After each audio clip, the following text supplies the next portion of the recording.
Hello friends, మన హ్యాబిట్సే అద్దంలో కనిపించే ఇమేజ్లా కనిపిస్తాయి. మన లోపల నుండి ఎలాంటి మనిషిమో మన అలవాట్లే చూపిస్తాయి. 200 సంవత్సరాల నుండి సక్సెస్ గురించి రాసిన లిటరేచర్స్ని స్టడీ చేసి 3000 కన్నా ఎక్కువ డిఫరెంట్ ఫీల్డ్స్లో సక్సెస్ అయిన వాళ్ళని కలిసిన తర్వాత ఆథర్ స్టీఫెన్ కవీకి ఎన్నో ఇంట్రెస్టింగ్ విషయాలు తెలిసాయి. లాస్ట్ 50 సంవత్సరాల నుండి రాసిన బుక్స్ ఎక్కువగా పర్సనాలిటీని ఎలా డెవలప్ చేసుకోవాలని మాత్రమే రాశారు. ఇలాంటివేనంటే మీ పబ్లిక్ ఇమేజ్ ఎలా ఉండాలి, మీరు అందరితో ఎలా మాట్లాడాలి, డబ్బులు ఎలా సంపాదించాలి, ఇక అందరినీ మీ వైపు ఎలా అట్రాక్ట్ చేసుకోవాలనే విషయాలు మాత్రమే రాశారు. ఇవి కూడా ఇంపార్టెంటే. కానీ స్టీఫెన్ కవీ రాసిన book 7 habits of highly effective పీపుల్లో మీ పర్సనాలిటీని కాకుండా క్యారెక్టర్ని ఎలా డెవలప్ చేసుకోవాలని చెప్తుంది. ఆథర్ దీని ఇన్సైడ్ అవుట్ సైడ్ అప్రోచ్ అని అంటున్నాడు. 50 ఇయర్స్ ముందు నుండి లాస్ట్ 150 ఇయర్స్ వరకు పర్సన్ క్యారెక్టర్ డెవలప్మెంట్ పైన బుక్స్ ఉండేవి. అవి ప్రతి సక్సెస్ఫుల్ పర్సన్ బేసిక్ ఫౌండేషన్ లాగా ఉండేవి. ఎలాంటివేనంటే honesty, ethics, manner and moral values. అందుకే మీరు మీ అవుటర్ పర్సనాలిటీని డెవలప్ చేసుకోవడానికంటే ముందు మీ క్యారెక్టర్ని ఇంకా మిమ్మల్ని మీరు లోపల నుండి డెవలప్ చేసుకోవాలి. మీరు మీ ఇన్నర్ క్యారెక్టర్ని డెవలప్ చేసుకోవడానికి ఈ వీడియో మీకు సహాయం చేస్తుంది. Number 1, be proactive. ఒకసారి ఒక రెస్టారెంట్లో ఒక ఆవిడ మీద కాక్రోచ్ వచ్చి కూర్చుంది. అది చూసి ఆవిడ భయపడుతూ, ఎగురుతూ, భయంతో అరుస్తూ ఆ కాక్రోచ్ ని చేతితో తోసేసింది. ఆ కాక్రోచ్ ఎగిరి ఇంకో ఆవిడ మీద వెళ్ళిపడింది. ఆవిడ కూడా అలానే ఎగురుతూ, అరుస్తూ అది చూసి అక్కడున్న వెయిటర్ సహాయం చేద్దామని దగ్గరికి వెళ్ళింది. ఆ కాక్రోచ్ వెయిటర్ మీదకి వెళ్ళిపడింది. కానీ ఆ వెయిటర్ వాళ్ళ చేయకుండా కాక్రోచ్ ని సరిగ్గా అబ్జర్వ్ చేసి కరెక్ట్ టైం చూసి చేతితో పట్టుకొని రెస్టారెంట్ బయట పడేశారు. ఈ స్టోరీని మనం ఆథర్ యొక్క ప్రొయాక్టివ్ అండ్ రియాక్టివ్ కాన్సెప్ట్ తో రిలేట్ చేయొచ్చు. ఆ వెయిటర్ ఓ ప్రొయాక్టివ్ పర్సన్. ఆ సిచ్యువేషన్ లో వాళ్ళలాగా రియాక్టివ్ అవ్వకుండా ఆలోచించి సరిగా రియాక్ట్ అయ్యాడు. రియాక్టివ్ అండ్ ప్రొయాక్టివ్ మధ్య చాలా డిఫరెన్స్ ఉంది. ఎలా అంటే సపోజ్ కి 2 సర్కిల్స్ ఉన్నాయి అనుకోండి. అందులో ఒకటి circle of concern.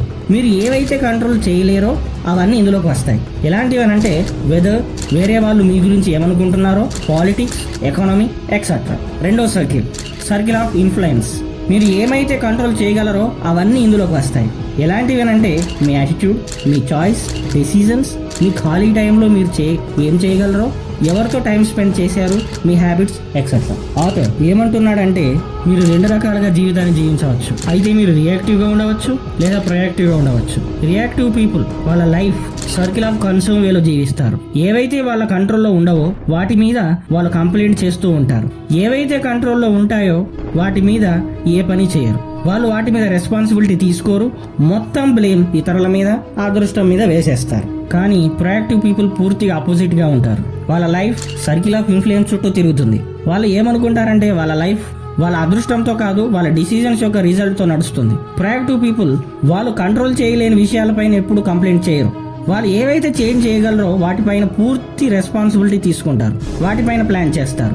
Proactive, reactive మధ్య సింపుల్ డిఫరెన్స్ ఏంటంటే ఒక రియాక్టివ్ పర్సన్ ఏ సిచ్యువేషన్ లో అయినా ఏమీ ఆలోచించకుండా ఓవర్ యాక్ట్ లేదా నెగిటివ్ రియాక్ట్ అవుతాడు. కానీ ఒక ప్రొయాక్టివ్ పర్సన్ సిచ్యువేషన్ ని సరిగా అర్థం చేసుకొని సొల్యూషన్ ని ఆలోచించి రియాక్ట్ అవ్వడానికంటే యాక్షన్ తీసుకోవడానికి ఎక్కువ ఇష్టపడతాడు. Number 2, begin with the end in mind. మీరు మీ జీవితంలో ఏం చేయాలనుకుంటున్నారో, ఏం అచీవ్ చేయాలనుకుంటున్నారో దాని గురించి మీ మైండ్లో క్లియర్ మ్యాప్ ఉండాలి. అందులో మీకు ఏం కావాలో, మీ గోల్స్ ఏంటో, మీ డెస్టినేషన్ ఏంటో, ఆ డెస్టినేషన్ చేరుకోవడానికి మీ దగ్గర ఏం ప్లాన్ ఉందో మీకు తెలిసి ఉండాలి. ఇమేజిన్ మీరు మెట్లు ఎక్కుతున్నారు, ఆ మెట్లపైకి వెళ్తూ ఉన్నారు. ఇవి మీ జీవిత మెట్లు. మీరు బాగా కష్టపడుతున్నారు. ప్రతిరోజు, ప్రతి నెల, ప్రతి సంవత్సరం మీరు ప్రోగ్రెస్ అవుతున్నారు. ఆ మెట్ల ఎండ్ దగ్గరలో ఉన్నప్పుడు మీరు రియలైజ్ అవుతారు మీరు తప్పుడు దారిలో ఉన్న మెట్లు ఎక్కుతున్నారని. ఇప్పుడు మీరు బాగా పైకి వచ్చేసారు, మీరు తిరిగి కూడా వెళ్ళలేరు. చాలా మంది జీవితం ఇలాగే ఉంటుంది. వాళ్ళకి వాళ్ళ లైఫ్ పైన క్లియర్ విజన్ అనేది ఉండదు. వీరు వేరే వాళ్ళ లైఫ్ ను చూసి వాళ్ళ డిసిజన్స్ తీసుకుంటారు. ఎవరు ఎక్కువ సంతోషంగా ఉన్నారో వాళ్ళని కాపీ చేసి వాళ్ళలాగా ఉండడానికి ప్రయత్నిస్తారు. ఆథర్ ఏమంటున్నాడంటే మీ లైఫ్ లో ఒక పర్పస్ ఉండాలి. అది మీ ఎండ్ గోల్ అయి ఉండాలి. మీకు ఎండ్ గోల్ లేకపోతే మీరు మీ లైఫ్ యొక్క కంట్రోల్ వేరే వాళ్ళకి ఇచ్చేస్తారు. మీకు మీ లైఫ్ పర్పస్ తెలియకపోతే మీరు ఆలోచించండి. అందరూ మిమ్మల్ని ఎలా గుర్తుంచుకోవాలనుకుంటున్నారో, మీరు ఈ ప్రపంచానికి ఏ వాల్యూ యాడ్ చేయాలనుకుంటున్నారో ఆలోచించండి. మిమ్మల్ని మీరు క్వశ్చన్ చేసుకోవడం వల్ల మీ పర్పస్ మీరు తెలుసుకుంటారు. దాన్ని అందుకోవడానికి యాక్షన్ తీసుకుంటారు. Number 3, put first things first. మన విజన్ని రియాలిటీలోకి మార్చుకోవడానికి చాలా కంటిన్యూస్ యాక్షన్స్ తీసుకోవాల్సి ఉంటుంది.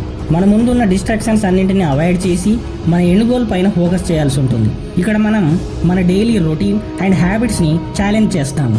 మీరు మీకు అన్నిటికంటే ఇంపార్టెంట్ అయిన వాటికి ఎక్కువ టైం ఇస్తున్నారా లేదా అనవసరమైన విషయాల మీద టైం వేస్ట్ చేస్తున్నారా? అందుకే మన లైఫ్లో ఈ పుట్ ఫస్ట్ థింగ్స్ ఫస్ట్ హ్యాబిట్ని మన లైఫ్లో అప్లై చేయాలి. ఈ హ్యాబిట్ని మన లైఫ్లో అప్లై చేయడం వల్ల మనకు అన్నిటికంటే ఇంపార్టెంట్ అయిన వాటి మీద ఎక్కువ ఫోకస్ చేస్తాం. ఎలా అంటే ఇప్పుడు మీ హెల్త్ అంతా బాగాలేదు, మీ బాడీ సరైన స్టేప్లో లేదు, మీరు ఓవర్ వెయిట్ ఉన్నారు. ఈ టైంలో మీ నెంబర్ 1 ప్రియారిటీ మీ హెల్త్ అయి ఉండాలి. మీరు మీ డైట్ని సరిగా ప్లాన్ చేసుకోవాలి, ప్రతిరోజు ఎక్సర్సైజ్ చేయాలి, జంక్ ఫుడ్ పూర్తిగా అవాయిడ్ చేయాలి. కానీ ఎక్కువ మంది ఇలా చేయరు. సోమరితనంతో వాళ్ళ హెల్త్ని పాడు చేసుకుంటారు. కానీ ఎప్పుడైతే మన మైండ్లో ఏది ముందు ఇంపార్టెంటో అది క్లియర్ అయితే అప్పుడు మనం అవసరం లేని విషయాల కన్నా అవసరమయ్యే విషయాలకు ఎక్కువ ప్రయారిటీ ఇస్తాము. Number 4, think win win. ఎక్కువ మంది ఏమనుకుంటారంటే ఇద్దరిలో ఒకరు గెలవాలి అంటే ఒకరు ఖచ్చితంగా ఓడిపోవాలని అనుకుంటారు. దీన్ని ఆథర్ విన్ లూజ్ రిలేషన్షిప్ అని అంటున్నాడు. చాలా మంది ఈ మెంటాలిటీతోనే ఉంటారు. అందుకే వాళ్ళ లాభం కోసం ఇతరులు నష్టపోయేలా చేస్తారు.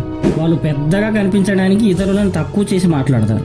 ఆథర్ ఏమంటాడంటే ఈ విన్ లాస్ మెంటాలిటీని వదిలేసి విన్ విన్ మెంటాలిటీని డెవలప్ చేసుకోవాలని చెబుతాడు. ఈ విన్ విన్ మెంటాలిటీలో మీరు ఎలా ఆలోచిస్తారు అంటే మీరు ముందున్న వ్యక్తికి ఎలా లాభం చేయగలుగుతారు, మీకు కూడా లాభం వచ్చేలా. ఫర్ ఎగ్జాంపుల్, మీతో మేము ఈ వీడియో షేర్ చేసుకుంటున్నాం. ఈ బుక్స్ యొక్క వాల్యుబుల్ నాలెడ్జ్ని షేర్ చేస్తున్నాం. వీటితో మీకు ప్రాఫిట్ అవుతుంది. రిటర్న్లో మీరు మా ఛానల్ని సబ్స్క్రైబ్ చేస్తారు, లైక్ చేసి మీ ఫ్రెండ్స్కి షేర్ చేస్తారు. దీనివల్ల మీకు మాకు ఇద్దరికి ప్రాఫిట్ అవుతుంది. ఇప్పుడు మనం ఇద్దరం ఈ విన్ విన్ సిచ్యువేషన్లో ఉన్నాం. ఇక్కడ ఒకరు గెలవడానికి ఒకరు ఓడిపోలేదు, ఇక్కడ ఇద్దరు గెలిచారు. Number 5, seek first to understand and then to be understood. ఒకసారి ఆథర్కి తన కొడుకుతో డీల్ చేయడం కష్టమైంది. తన కొడుకు ఆథర్ మాట అస్సలు వినేవాడు కాదు. ఆథర్ దీని గురించి బాగా బాధపడేవాడు. ఈ ప్రాబ్లంకి సొల్యూషన్ కోసం ఆథర్ తన ఫ్రెండ్ ఇంటికి వెళ్ళాడు. అతనితో చెప్తున్నాడు, మా కొడుకు అస్సలు నా మాట వినడం లేదు, నన్ను అస్సలు అర్థం చేసుకోవడం లేదు. తన ఫ్రెండ్ చెప్తున్నాడు, నీ కొడుకు నీ మాట వినడం లేదు, అందుకు నువ్వు నీ కొడుకుని అర్థం చేసుకోలేకపోతున్నావు. నాకేమనిపిస్తుంది అంటే నువ్వు నీ కొడుకుని అర్థం చేసుకోవాలంటే నీ కొడుకు మాటలు నువ్వు విని అర్థం చేసుకో. మనం ఇతరులను అర్థం చేసుకోవాలంటే మనం వాళ్ళ మాటల్ని వినాలి. కేవలం మన మాటలు వాళ్ళకు వినిపించడం వల్ల మనం వాళ్ళని అర్థం చేసుకోలేం. కానీ ఈ విషయాన్ని కొంతమంది మాత్రమే ఇంప్లిమెంట్ చేస్తారు. ఎందుకంటే అందరూ ఏం కావాలనుకుంటారంటే అందరూ మనలాగే ఆలోచించాలి, మన మాటలు అగ్రీ చేయాలి అని అనుకుంటాం. కానీ మనం ఇది మర్చిపోతాం. ఈ ప్రపంచంలో అందరికీ డిఫరెంట్ ఎక్స్పీరియన్సెస్ ఉంటాయి. అందుకే వాళ్ళ పెర్సెప్షన్ మన పెర్సెప్షన్ డిఫరెంట్గా ఉంటుంది. అందుకే మనం ఎంత ట్రై చేసినా వాళ్ళు మనలాగా ఆలోచించలేరు. కాబట్టి మనం మన టైంని, ఎనర్జీని ఇతరులని మనలాగా ఆలోచించేలా చేయడానికి వేస్ట్ చేయొద్దు. మనం వాళ్ళ మాటలు విని వాళ్ళ పెర్సెప్షన్ని అర్థం చేసుకోవడానికి ప్రయత్నించాలి. వాళ్ళు ఏం ఆలోచిస్తున్నారో అలా ఆలోచించడానికి రీజన్ ఏంటో మనం వాళ్ళ ప్లేస్లో ఉంటే మనం ఎలా ఫీల్ అవుతామో అలా ఫీల్ అవ్వాలి. ఇలా మనం వాళ్ళని అర్థం చేసుకోవచ్చు. దీన్ని ఆథర్ ఎంపథిక్ లిజనింగ్ అని అంటున్నాడు. ఇక్కడ మనం కేవలం వినడం లేదు, ఆ మాటల్ని అర్థం చేసుకుంటున్నాము, ఫీల్ అవుతున్నాము. Number 6, synergy. మీకు ముందు చెప్పాను, అందరూ ఒకరికొకరు డిఫరెంట్గా ఉంటారు. ఎవరి వాళ్ళకు డిఫరెంట్ బిలీవ్స్, ఐడియాలజీస్ ఉంటాయి. లైఫ్ లేదా కెరీర్ లేదా బిజినెస్ ప్రతి ఒక్కరికి డిఫరెంట్ అప్రోచ్ ఉంటుంది. అందరూ ఒకరికొకరు డిఫరెంట్గా ఉండడం వల్ల వాళ్ళతో డిస్కనెక్ట్గా ఉండడం కూడా కరెక్ట్ కాదు. అలా అని వాళ్ళని యాక్సెప్ట్ చేయడం కూడా కరెక్ట్ కాదు. ఆథర్ ఏమంటున్నాడు అంటే మనం వాళ్ళ డిఫరెన్సెస్ నుండి బెనిఫిట్స్ తీసుకొని డిఫరెంట్ పీపుల్ నుండి డిఫరెంట్ నాలెడ్జ్ అండ్ ఎక్స్పీరియన్స్తో మనల్ని మనం ఇంప్రూవ్ చేసుకోవాలి. ఎలా అంటే ప్రపంచంలో పెద్ద కంపెనీ CEOs వాళ్ళ దగ్గర డిఫరెంట్ ఫీల్డ్స్ ఎక్స్పర్ట్స్ని ఉంచుకుంటారు. ఎందుకంటే వాళ్ళందరూ కలిసి కంపెనీని గ్రో చేయాలని. అలాగే హై ఎఫెక్టివ్ పీపుల్కి ఈ విషయం బాగా తెలుసు, కేవలం ఒక్కడే జీవితంలో ఏం సాధించలేడు అని. అందుకే అందరితో మంచి రిలేషన్ బిల్డ్ చేసుకొని వాళ్ళని మనతో తీసుకెళ్లడం చాలా ఇంపార్టెంట్. ఎలా అంటే మన బాడీలో డిఫరెంట్ ఆర్గాన్స్ అన్నీ కలిసి మన బాడీని ప్రోగ్రామ్ చేస్తుంటాయి. అలాగే చాలా మంది కలిసి సినర్జీ ఫామ్ చేసి వాళ్ళు ఎక్స్ట్రాడినరీ పనులు చేస్తుంటారు. నంబర్ 7, షాప్ ఇన్ ద సా. ఒకసారి ఒకతను రంభంతో ఒక చెట్టును కోస్తున్నాడు. అతను చాలా సేపటి నుండి చెట్టును రంభంతో కోస్తున్నాడు. అతను బాగా అలసిపోయాడు, కానీ ఆ చెట్టు మాత్రం తెగలేదు. అక్కడ దగ్గరలో ఉన్న కట్టెలు కొట్టేవాడు అతన్ని చూసి దగ్గరికి వచ్చాడు. నువ్వు ముందు నీ రంపెన్ని పదులు పెట్టు అని సలహా ఇచ్చాడు. అప్పుడు అతను ఏమన్నాడంటే ఈ రంపెన్ని నూరడం వల్ల చాలా టైం వేస్ట్ అవుతుంది అని అన్నాడు. ఇప్పుడు మీకు ఈ రీజన్ విని సిల్లీగా అనిపించుంటుంది, కానీ మనం కూడా ఇలాగే చేస్తాం. ఎలా అంటే మన ఆరోగ్యం బాగుండడానికి రోజులో ఒక 30 నిమిషాలు ఎక్సర్సైజ్ చేయడానికి పెట్టలేం. మన నాలెడ్జ్ ఇంప్రూవ్ అవ్వడానికి రోజులో ఒక 15 నిమిషాలు బుక్స్ చదవలేం. అంతేకాక మన జీవితం ఎందుకు బాగాలేదని బాధపడతాం. ఈ హ్యాబిట్ మనల్ని మనం ఇంప్రూవ్ చేసుకోవడం పైన ఫోకస్ చేస్తుంది. మన టైంని ఎక్కువగా ఈ 4 ఏరియాస్లో ఇంప్రూవ్ చేసుకోవడానికి ఉపయోగించాలి. అవి ఏంటంటే physical, mental, social and spiritual. ఈ హ్యాబిట్ ముందున్న హ్యాబిట్స్ ని సరౌండ్ చేస్తుంది, మనల్ని ఇంప్రూవ్ చేసి ఆ హ్యాబిట్స్ ని పాసిబుల్ అయ్యేలా చేస్తుంది. ఇవన్నీ నేను 7 habits of highly effective people బుక్లో నుండి చెప్పాను. మీరు ఈ బుక్ చదవాలనుకుంటే లింక్ డిస్క్రిప్షన్లో ఉంది. ఈ వీడియో మీకు నచ్చితే లైక్ చేయండి. ఇలాంటి వీడియోల కోసం సబ్స్క్రైబ్ చేయండి. Thank you for watching.